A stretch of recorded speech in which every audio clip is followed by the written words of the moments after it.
Ladies and gentlemen, welcome back to the podcast.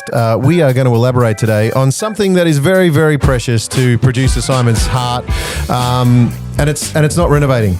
It's not renovating. It's not renovating. Or the garden? What? No gardening? Oh, we can talk about gardening if you like. No, we're going to stay on track. Really? We've been going 10 seconds and we're off track. No. Okay. There is no such thing as track. What brings me joy? That's where we're going. Oh, wow. That was beautiful, man. That was beautiful. And nobody really understands why that is beautiful yet. But no, we could probably talk about some gardening. We could probably talk about some renovation. We are coming to you from, where are we coming from? We're in Wyndham. We're in Wyndham. Werribee Baptist Church, WBC. We're a church. We love you guys. And we just want to make sure that if there are things that you want to know about, we get to elaborate on them. And so one of the things we thought we'd talk about would be... Gratitude. Tell me, Simo, producer Simon, what Yes. are you thankful for today?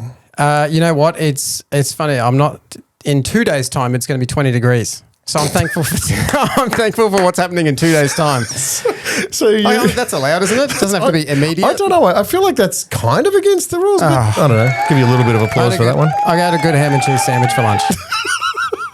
Ham and cheese. Now, this is the thing with you and your ham and cheese. Yep. Here we go. Not that we're on a tangent at all. But I'm saying, we're talking gratitude. Something as simple as you don't even toast them. No. Is there any butter in your sandwich? Yes. So you got a bit of butter. Yep. A little bit of sauce, either mayo or barbecue sauce. Oh, okay. So you got a bit of moisture in the sandwich. That's okay. I'm happier now because I was a bit worried that it was just cheese and one slice of ham. How many slices of ham do you allow yourself? A few layers. A few layers. Do you fold the ham and layer them across, or do you just plonk them straight on top of each other? It's shaved, so it just becomes a mess on the top. Ah, yes, right. Really going that. But see, this is my question, right? Yeah. Because there are simple joys, and sometimes you just want to have more ham in your sandwich. Yeah, fair. I'm just saying, you're Cheese, a grown up. Ham, and then a little bit more cheese, so that if I do taste it, it all sticks the together. meltiness is all good. And then do you do a dipping sauce after you've... No, but it might get butter and salt on the toasty. Butter and salt, mate. You're out there today. Crazy, man. Hey, if I own a cafe, that's $18. Only if it's got bespoke bread from down the that's road. true. Anyway, here to fix most of our problems today, we're going to introduce a friend of ours, actually. You might have heard her on, I'm going to say Light FM. It's not Light FM. It's 89.9 The Light. Her name's Joy, and she loves good sandwiches. How are you, my friend? Hello, I'm doing well. Literally, I had the perfect lighting situation set up, and it died. It died? Just now? Died. Just now. But that's okay. There's enough lighting in the studio here. Yeah. Going back to the sandwiches, because I feel like this is important. Tangent central. I love mayo. Just mayo? Just mayo. Bread and mayo. I will eat mayo out of a jar. Mayo out of a jar. It's not really a sandwich, is it? It's just That's a snack, isn't it? It's a dipping sauce. I'm feeling like that's the depressed character on the sitcom at the moment. That's when I hit the Nutella. Oh, the Nutella. Yeah. So if Joy is happy, she's got a jar of mayo. If Joy is sad, she's got Nutella. I'm slightly grossed out by the jar of Fruits mayo. of the forest mayo, too. Fruits of the forest mayo. It's imported from Japan. So hang on. Is it aioli or is it just straight up tangy mayo? What is it? Ooh, okay, it's Kiwi mayo. Oh, God, see, that's a whole different food That's group. like the elite. Kiwi mayo is, I don't even know. It feels like Kiwi mayo is one of those things that could survive at a bomb shelter for 100 years and you'd still just pull. I don't know how they do it. Is it You would be the richest person. You could probably barter your freedom with a bottle of that. So, yeah. Absolutely. All right, Absolutely. there we go. So it's Joy is a hoarder and a preparer. She's a prepper. A prepper. Joy's bunker is just Kiwi mayo and Nutella, and you can tell if she's having a happy apocalyptic day or a sad apocalyptic day based on what she's doing. Joy, for a moment, we'll just divert from the sandwiches. Did you finish your sandwich conversation? Absolutely. Simon, producer Simon. Actually, Joy, so with your sandwich, what are you layering in the sandwich if you're going to have a sandwich? Okay, so this is the sad truth. I did this whole no carb thing for years. And so now... Sorry, can we just stop and pray? Have you got a wah wah? I do somewhere here. Where is it? You've lost all your buttons. I've lost my sound effects. It doesn't even matter. Yeah, there we go. There it is. Yeah, okay. There we go. All of that to interrupt Joy's story. Yes, back to the sandwich. Yeah, so when it comes to sandwiches now, it is a delicacy. Oh. And I don't have sandwiches too often. I am the person who pays $18 for a sandwich. I was laughing before because I'm like, if I'm going to have a sandwich. She's the $18. Nice. No Subway for you. No. If I'm having sandwiches once a month, it's going to be the $18 one. Yeah. Wow. With bread as thick as a normal sandwich. Yes, but have you seen those sandwiches where it starts out that thick and it's in the cabinet that thick, it's 3 inches thick, and then by the time it gets to you, it's like 5 mil thick, and all the air's been taken out of it, but the fruits that Forest Mayo really shines through. So, so you're a no carb girl. I feel like we're getting into the in-depth stuff right now. Okay, I'm just going to ask you straight up. What would you like to identify as a Kiwi, an Indian, or an Aussie? Like, how do you decide who to go for in the cricket? Like, you just have an internal wrestle every time a ball is bowled? How do you do this? Cricket's easy. I don't watch cricket, which I guess cancels me as being an Indian. I was going to say, you've just been kicked out of all 3 countries. Sure. Okay. I call myself an Indian-born Kiwi who married an Australian and lives here. So there we go. That's how I would. That didn't feel complicated at all. That doesn't fit on a business card. So say that again. You're an Indian-born Kiwi. Married an Australian and lives in Australia. All right. Well, I just thought, just out of honour of some of your national heritage, I just thought we could briefly introduce you by playing your national anthem. So here we go.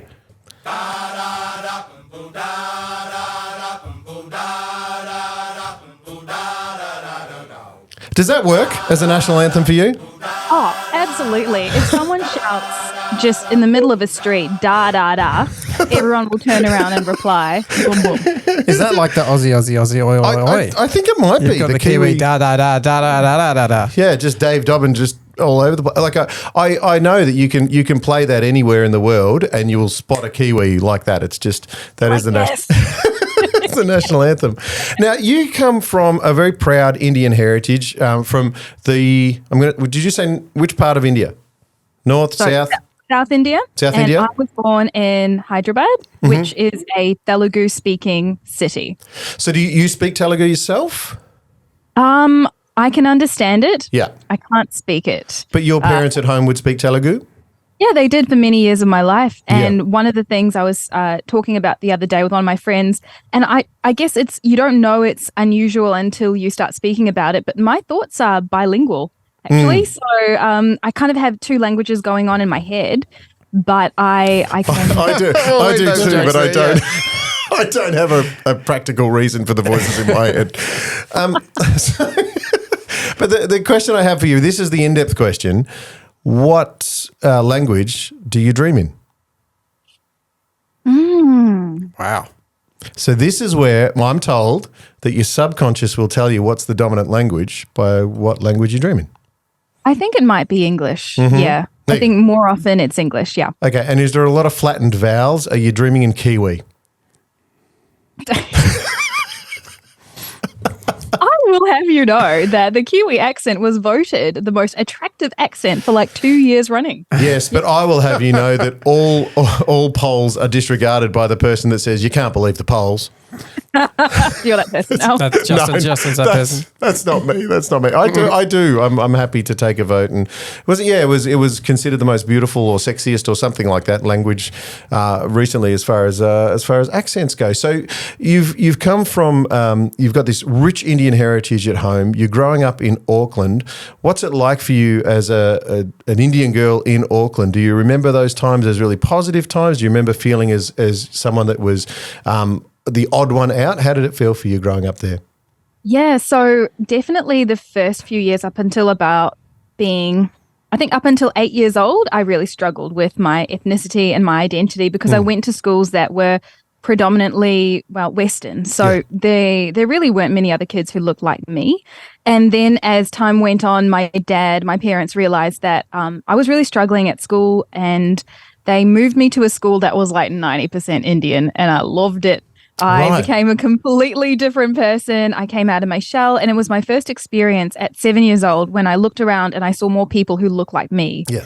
It was really empowering, and I didn't know what I was missing out on until I got to that place. Yeah. And it was nice. It was nice, like having other kids open up their lunchbox and having food that I was familiar with rather than me being bullied for bringing curry to school. So Sure. little things like that, it really helped me step out of my shell. And then from that point onwards, I grew a lot in my self-confidence until I hit the teen years. And then I think it whacks everyone on the head, really. Yeah. But I love that. I love that picture of the food that represents who you are, the flavor, the sound of your voice, the tone of your skin, all of those things, finding other kids that look, sound and eat like you just made you feel at home, which I know is part of what you try and do in every aspect of what you're doing with there in the radio, trying to create a connection for people in a singular space, which is very complex to do. But your parents are also have done lots of sort of outreachy type things within their Christian faith. I know that your dad ran concerts, Indian concerts, I believe, traditional in multiple languages. Is that right? Yeah. So in Auckland, we had a really big Christian community, but a lot of them didn't have the musicians within their little community that could form a whole band. So Dad sort of got different musicians from different language groups. So we had Tamil, Malayalam, Hindi, Telugu, that's the language I speak, and English as well. And so we had these concerts, and we did this for about 20 years. And Dad's still doing a little bit of that here, but a huge part of my childhood and my young adult life was being a part of these concerts and celebrating my culture and my heritage, as well as the intersection of that with my faith as well. So I think it was kind of a great training ground for what I do now, radio-wise. Yeah, so you've to MC all of those things. You've got that musical background, you've got the faith background, and it's worked out in public spaces as well. I think that's an interesting one too.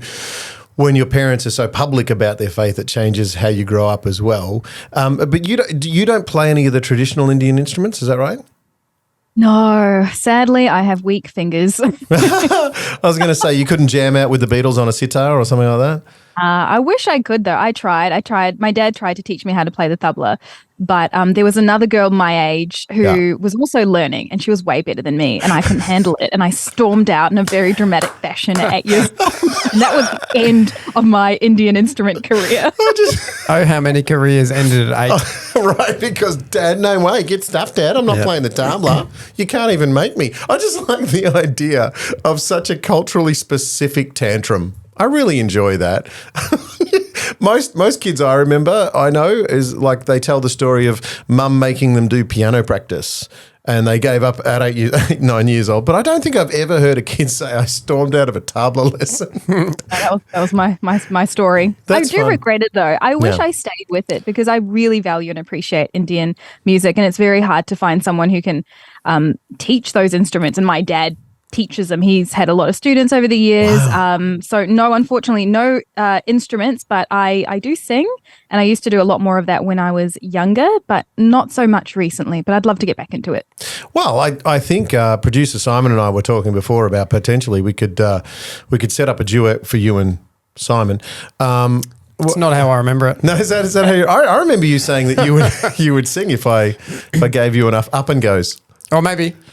Or a sandwich. Yes. Yeah, good ham and cheese sandwich. All I figured out so far, to get this duet happening, I've got to get Joy an $18 sandwich and get you, a slab of up and goes? Sure. One of your favourite songs I recall was the Disney hit, and I'm just cueing you to see if I can get a melody out of you. I'm not sure if that's going to work. No. There can be miracles. Oh, she needs the sandwich. Not until I get my sandwich. Oh, fair. That's good. Oh, I tried so hard. Simon didn't even bite at that.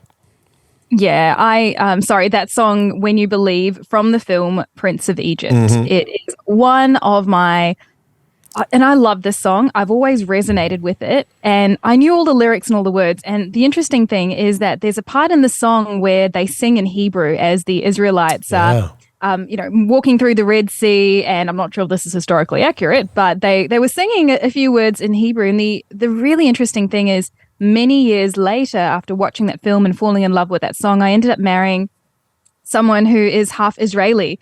And so we watched that movie together, and his mum translated what those words meant. And I was like, oh my goodness, like I had no idea that this song and these lyrics would prove to be so important for me later on in life. So yeah, it's a very special song, and I really love the links that I have to it faith-wise, but also now with my husband's heritage as well, being a Messianic Jew, that's something as well that really means a lot to me. Well, I think we're going to get you that sandwich and get that song out of you at some point, which is an exciting thing. We've been talking about gratitude at WBC. We've been talking about keeping journals of gratitude, thankfulness, all of that kind of thing.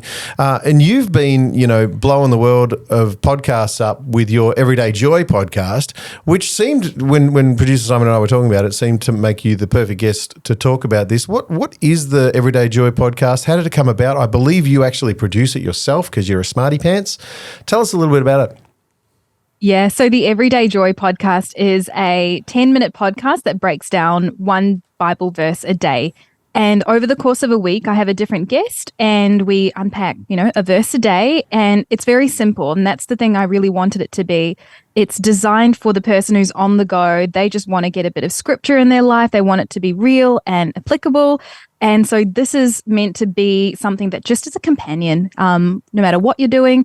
And it's proved to be really, really attractive for a lot of people. They're finding a lot of hope and joy and inspiration in doing this. And it's funny because before this podcast started, there was a whole 6-month period of me discovering who I am and why I should be the one to do this. Because, I'm not a preacher. I don't have a hardcore theological degree or anything like that. I just want to do something that'll benefit the listeners. And so it was a huge journey with me learning how to edit, learning how to do interviews, because prior to that, I didn't do interviews very often.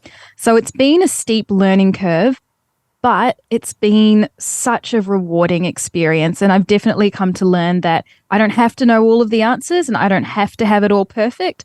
I just need to take that next step and learn as I go. And I think that's one of the reasons why a lot of people resonate with it, because they know that I'm not coming at it from an expert perspective. We're all just learning and growing together. Yeah. What is it about the word that resonates with you? Did you learn to read the Bible as a young kid? And then when did it become something that actually you enjoyed, that nourished you? Yeah, for me, I can clearly remember my grandma, and she lived with us from, I think, ages for me from 6 till about 21 years old, and English was her second language. And she used to have this little daily devotional booklet that was distributed through Rima Media, so that's the Christian station there. And every day when I came home from school, she would have all these words underlined because she couldn't really understand the content. And so I'd sit down with her and I'd be like, okay, so this is what they mean by this, and this is what this scripture means. And I think unknowingly, I really began to fall in love with the process of making scripture and God's word applicable to someone who may not have a huge understanding. And I think that's one of the reasons why this podcast as well is resonating, because I don't assume that people listening are Christian. And so I'll stop and I'll just say, okay, well, what is a psalm? Okay, why is King David asking for forgiveness? Let's do a little bit of a recap on that. And I think it's been really great because it helps me to dive deeper into the word as well, but it helps me reconnect, I guess, with something I really loved doing as a child, just coming home and talking to my grandma about things she didn't fully understand, but really wanted to understand. I love that, yeah, because it comes from a place of genuine questioning, and there's something about the scripture that speaks to us, but if we don't understand it, we need to have a peer group. And in this case, I guess people often with a podcast, they feel like it's you talking to them personally, isn't it? It's got that vibe to it, even if they don't have a grandma to do it. But what an important thing! I believe it's about to hit or has hit 100,000 downloads. Is that correct? I think we're well past that. We might be closer to 150 or something. Oh, yeah, let's claim it. I'm happy with that. Yeah, it's doing really well. I think it's blown all of our minds, really. I don't think anyone really expected it to be as successful as it is. But, I think one of the things that it really came out of was a need. One of my favorite things about church is you go to church, you have a great service, but it's the chats you have afterwards that I feel really cement things. And during the lockdown and during all of these different changes in society, I feel like people aren't really lingering as much after church or just even gathering together to have those kinds of conversations.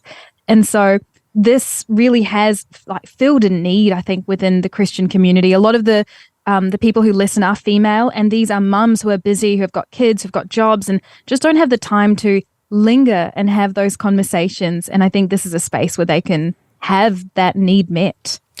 We've talked a lot about time. Time is a hard thing, especially when you're trying to slice a chunk of it out to just do something for yourself. So I think it does hit that spot, especially with the AirPods in, walking around the park or whatever. But you've come from a space where your faith was your family was fairly public about it.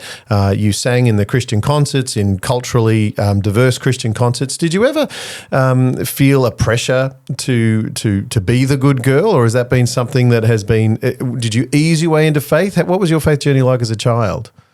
Ooh, I think for me, loving and trusting God always came easy. And I think a huge part of that was because I had a family background that was just so after God and made it very easy for me to have that connection.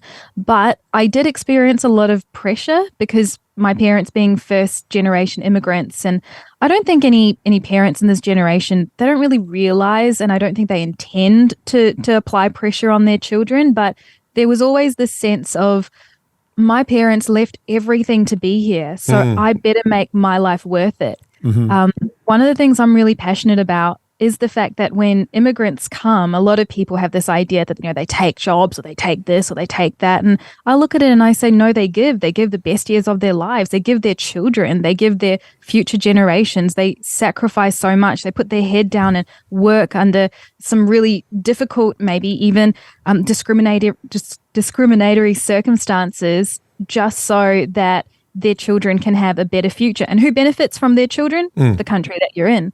And so I think I definitely felt that myself. I felt like I needed to make up for the fact that my parents couldn't realize their dreams. Wow. And so that's a lot of pressure to put on a teenager. Sort of self-implied pressure? Yeah. I think also mum and dad really encouraged me to be a doctor as well, because I did quite well in the sciences in school. It wasn't like a force-fed thing. I showed a lot of promise and potential. But definitely when I hit uni, I realized that it was all the co-curricular and leadership activities at school that helped my grades lift. And when all of that was taken away at university, I really struggled. I was like, I do this. It's too hard. So I believe you've made up for it, though. You married a scientist, yeah? Yeah. Does that count? Does that count? Is mum and dad giving you some brownie points for that? Oh, they love Ari. He's tall, he's an engineer, he's kind, and on the first time he came to visit my mum and my dad, I told him, bring your flute. And so he did. So he quite literally serenaded my parents. And they love him more than me now. Love it. Is it bad that I just want him to say, I've got my Yaz flute? No, it's not bad. Do you pull it out of his sleeve? He pulled it out of his sleeve, set it on fire and... Oh my goodness, some Yaz flute from Ari. I look forward to that. Actually, okay, I'm sorry. Now we got a three. Now we got a. How many sandwiches is it going to take to get Ari on the flute, you on the vocal, and what are you playing? Are you going to play the tabla? Producer Simon? That would be fascinating.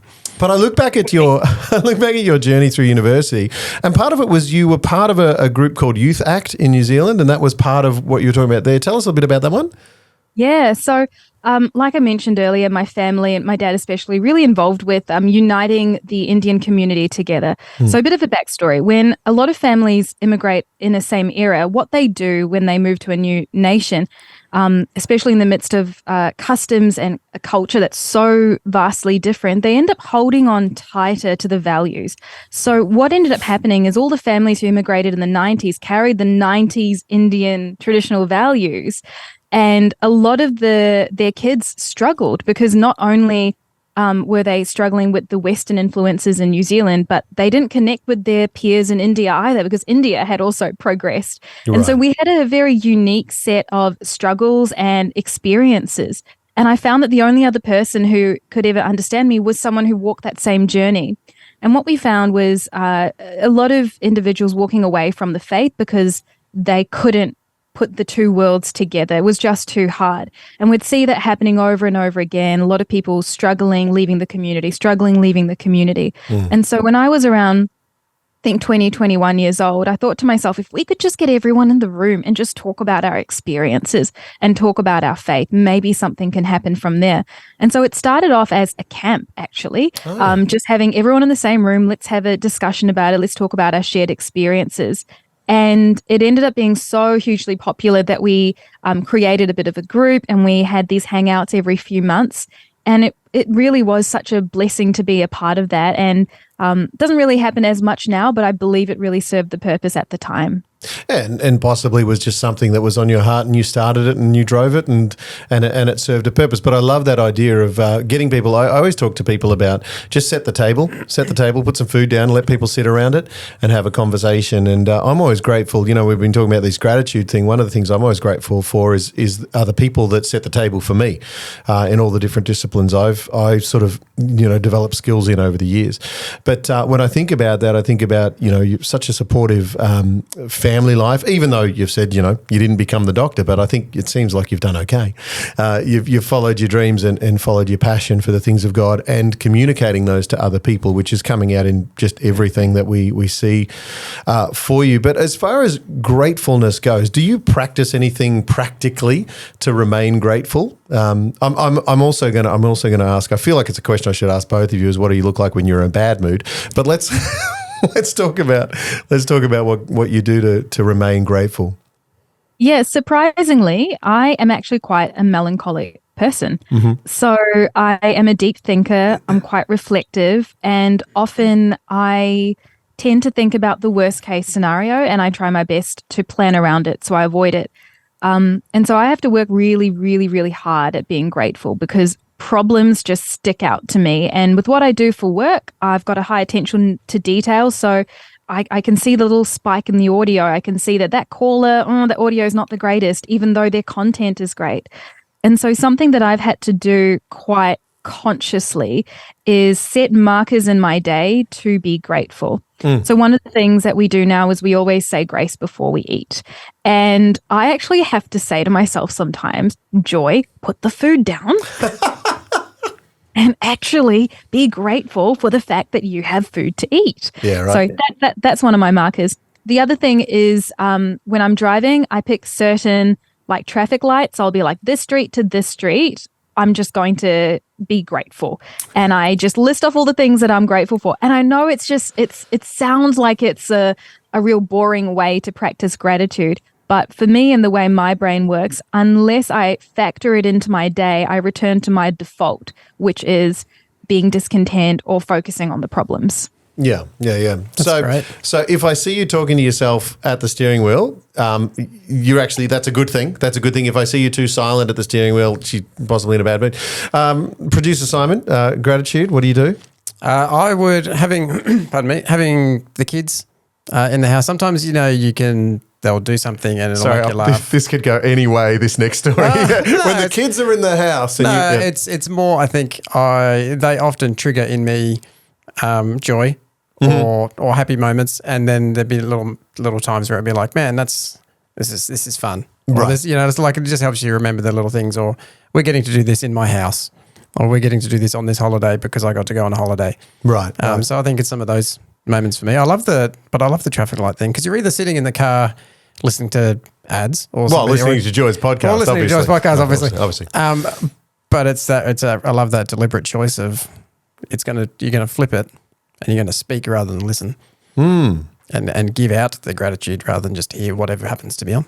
I love it. Yeah, I love all of that. And again, they're just very practical things. I think what always strikes people about these conversations is there's usually no magic trick to it. It's just very plain vanilla things that you can do to coach yourself through the day. And traffic's not a bad way. It's not a bad way to stay calm, because again, the car is where people feel a lot of pressure, especially on the school run or the work run or I just need to cut across town and I can't get there, or whatever it happens to be. I remember one particular time heading to the airport, and there'd been a really bad crash, and I had to catch a regional flight, which is different to catching a city-to-city flight, and I had to be there because I'd been booked to be there and whatever. And this particular accident took over an hour and a half to clear, which meant that I missed my plane, which meant that I had to be making phone calls frantically because, we'd booked it so that I arrived, got out, drove to the thing, did the thing, whatever it was. And that one always jumps out at me as a point where I really could have lost my nana, either from just letting people down and the guilt factor of letting people down, even though I had no control over the circumstance. happens, there's still that feeling of this is my fault. I didn't leave, whatever it happens to be, and it can be a really anxiety. As I'm speaking right now, there's people driving, and I'm trying not to cause you anxiety. What I'm trying to say is, in that moment, it was a chance to change the melody on the hi-fi, say a prayer, those sorts of things, those meditative practices that are actually biblical. That's what Psalms are for, right? The meditations of the heart. He knows our meditations of our heart, the focus of our mind. And so pulling our heart and mind into line with his can help you in traffic. Isn't that just the coolest thing? It's the simplest thing. It sounds super, super spiritual, and then you realize it's just talking to God whilst driving and saying thank you for whatever it happens to be. Joy, I know that you've worked in radio. You're part of the Rima FM team in New Zealand back in the day, and is that where you got your start on radio? Yeah, absolutely. It's interesting that you asked about the Youth Act a little bit earlier, because I was organising this camp just as a 21-year-old who wanted to do something for her community. So I reached out to Rima. I sent them an email. And I explained, hey, I'm doing this camp. Do you have like any resources or any booklets? Because I mentioned also earlier, my grandma was reading those daily devotionals. Rima supplied them. So I said, do you have any spare? Want to be able to give these kids something to take away at the end of this camp experience. And so they packed out this whole box full of pens and stickers and all these incredible things. And so about a month after the camp, I felt like I should I said thank you via email, but I thought, let me go in person. And in Radio Land, going into a studio or any radio organization after midday on a Friday, it is dead zone. There is no one there. Everyone's clocked out. Yep. I picked 3 p.m. Oh, well done you. Even if they haven't clocked out at that point, they've clocked out. I mentally clocked out, yes. So I go in there, and lo and behold, the content director had to fill in for a weekend shift because someone was away. Yep. So he was literally the only person in the building at the time.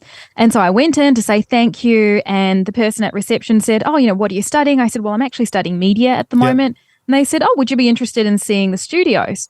I said, yeah, I'd love to. And I was totally like fangirling. Yeah. And I'm walking around all the studios. I still got all the pictures on my phone of all the poor announcers who just wanted to go home. And I'm like, hi, I love you guys so much. And I have all of those pictures. And it was just such a sweet time because in the hallway, as I was about to leave, Luke Weston, the content director, he's still the content director actually, he came out and he said, oh, what's going on? Who are you here? And I explained to him the process behind the camp, and he asked a few questions. And then he just paused for about a solid 20 seconds. And he just looked at me, and I was like, this is kind of weird, but I don't really know what to do. And he took out his business card and he said, if you ever look for an internship, apply here first. Cool. Now, this was in April. And I was actually praying about work experience and all those sorts of things. And so I thought to myself, wow, this would be perfect.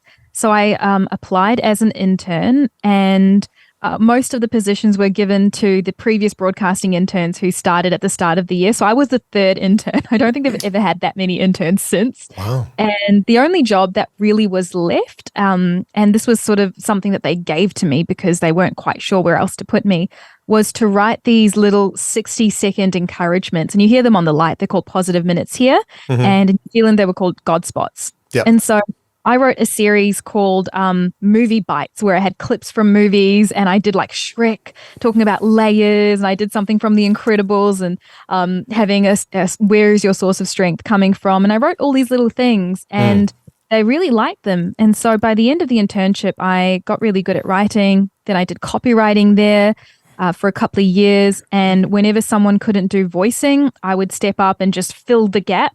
And they were like, oh, you're not too bad at voicing. Do you want to try a weekend show? I said, okay, sure, I'll try a weekend show.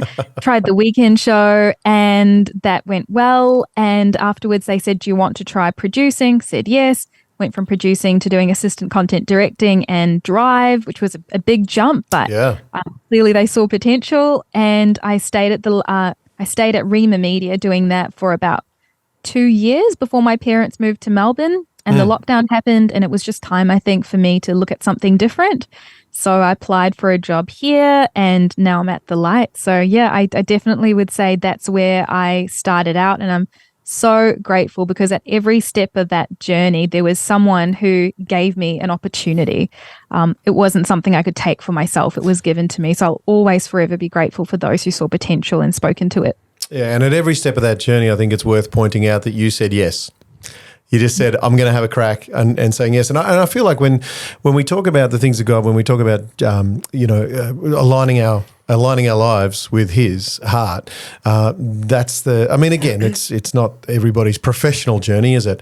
But the idea of walking in His will and just saying yes to the opportunities that are presented, and it feels like you've just carried that humility and that opportunity through every step you've taken. So thank you so much for spending some time with us today. I'm just going to point out that we do have to get some budget approvals for sandwiches.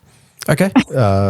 You're looking at me like I approve them? I don't know. Or I can go hunting for the approval. I feel like you go hunting for the sandwiches. Sure. Oh, yeah. Yeah. Because what I'm thinking is, now, Priya's your mum is not a muso, but Peter is. So I'm thinking if we get Peter in on tabla, and all I'm saying is Joy's story just said all you got to do is ask, right? Right. You're just going to ask. So I'm just putting it out there, like Peter on tabla, and obviously Ari on flute, and Joy on vox, doing a Carrie Underwood best. I hear Carrie Underwood's your vocal hero. Is that correct? Oh, yeah. She's amazing. Love her. Yeah. Joy, take the wheel. And then we can. And what are you going to play? Can I just do what I'm good at and help make it? Done. And we will be grateful for all of those things. So what's your lessons from today, Producer Simon? The next time I stop at a traffic light, I'll be thinking of this podcast and maybe giving myself some opportunity to be grateful. And I might go try some mayo with a spoon.